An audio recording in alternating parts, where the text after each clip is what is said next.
Et je vous propose maintenant, en avant-première, de découvrir un nouveau lieu de culture et de musique à Paris. C'est la scène musicale qui se situe à l'ouest de la capitale, sur l'île Séguin, construite par deux architectes, Shigeru Ban et Jean de Gatine.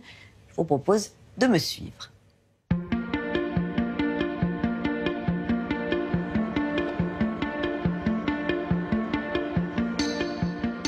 Nous sommes ici sur l'île Séguin. C'était le lieu de passage entre Paris et Versailles. Louis XV avait acquis le site pour ses filles. Ensuite, après la Révolution, le chimiste Armand Séguin l'achète. Et puis au XXe siècle, Louis Renault y construit une gigantesque usine qui va fermer en 1992, puis être détruite en 2005. Et à partir de 2013, ce projet de scène musicale est lancé en partenariat avec le département des Hauts-de-Seine.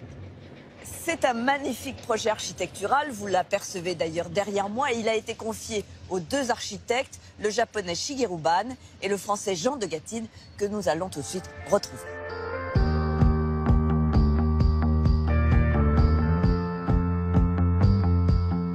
Merci beaucoup, Jean de Gatine, de vous accorder quelques temps. Donc un énorme projet. Votre première contrainte, c'était de suivre le plan d'urbanisation fixé par Jean Nouvel au départ pour tout le site.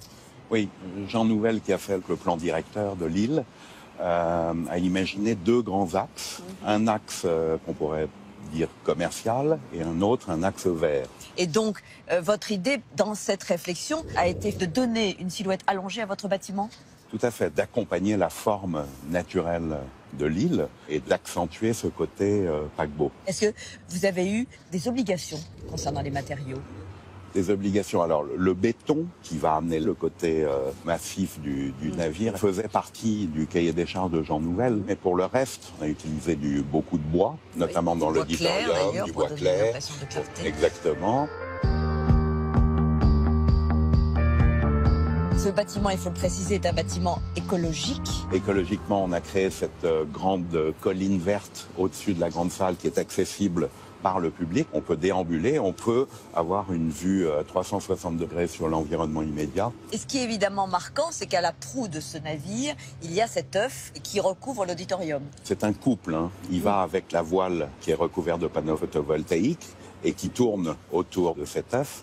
Et il est un symbole de l'entrée ouest de Paris. Merci beaucoup, Jean de Gatine, de nous avoir accordé quelques moments et toutes ces explications. Merci à vous. Merci. On va retrouver Jean-Luc Choplin. Merci. Bonne visite. Merci.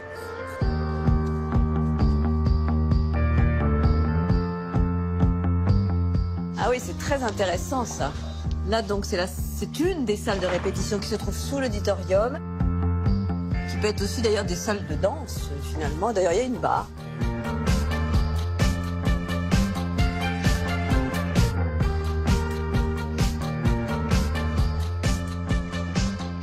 Et nous voici ici dans la plus grande salle, on appelle d'ailleurs la grande scène. Et j'allais dire l'âme de ce lieu, le patron de ce lieu, le président du comité de programmation, c'est Jean-Luc Choplin qui a été directeur du Châtelet. Bonjour Jean-Luc Choplin. Bonjour Claire, quel plaisir de vous accueillir. Ça, très gentil, ça nous fait très plaisir. Alors là, ici, nous sommes dans la salle la plus grande qui peut accueillir combien de personnes ? Qui peut accueillir donc entre 4000 et 6000 places. C'est une salle qui est assez étonnante parce qu'il y a une proximité avec le spectacle. Au fond, la profondeur de la scène est à peu près égale à la profondeur de la salle, ce qui permet effectivement d'être dans une relation d'échange, en tout cas avec le spectacle vivant. Parce que ce que vous voulez, Jean-Luc Choplin, c'est au fond accueillir ici toutes les musiques du monde. Il y a droit donc de la chanson française, mais aussi du jazz, des orchestres, des comédies musicales.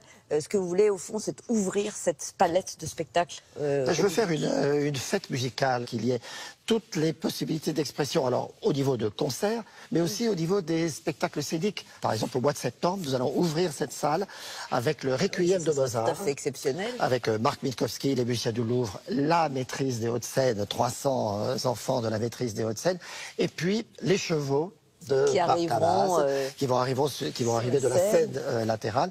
C'est un spectacle donc, qui est mis en scène par Bartabas, et donc c'est un lieu tout à fait unique. Quelle configuration pour le concert de Bob Dylan, qui est donc le concert d'ouverture? Alors là, c'est complètement assis. Oui. Donc voilà, il faut être bien confortablement installé pour cet artiste complètement inclassable.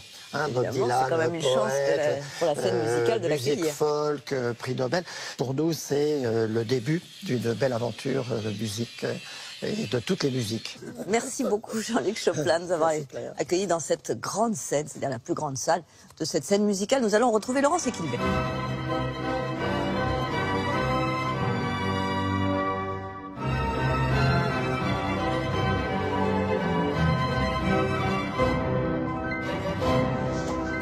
Voilà, ça c'est très bon.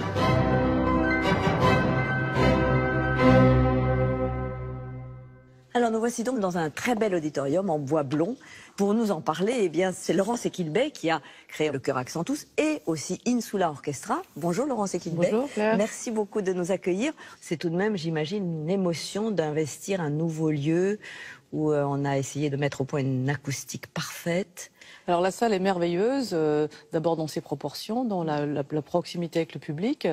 Et bon, c'est un auditorium de 1150 places et qui est plutôt ce qu'on appelle en vignoble, avec le public qui entoure les artistes. Moi j'aime beaucoup, par exemple, quand je dirige, voir aussi des gens autour. On a une forme de communication légèrement différente. L'acoustique est excellente parce que, comme vous voyez, il y a beaucoup de bois et le plafond est aussi en carton. Et tout ça est merveilleux pour l'acoustique parce que, comme on sait, le bois est vraiment un médium fabuleux pour l'acoustique. On imagine que vous êtes chez vous, mais que vous allez accueillir aussi d'autres formations dans ce bel auditorium. Oui, alors la chance de notre résidence, c'est que nous pouvons programmer aussi. Et donc, nous allons inviter beaucoup de phalanges et beaucoup d'ensembles. Et donc, l'ouverture ce soir par Bob Dylan, grand concert.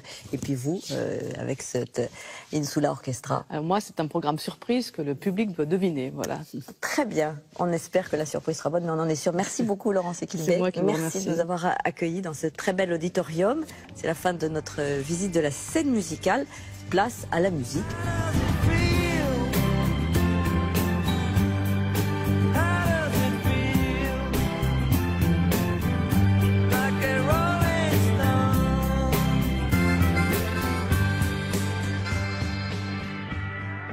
Et merci à Stéphane Cornic et David Caillon qui nous ont accompagnés dans cette visite de la scène musicale.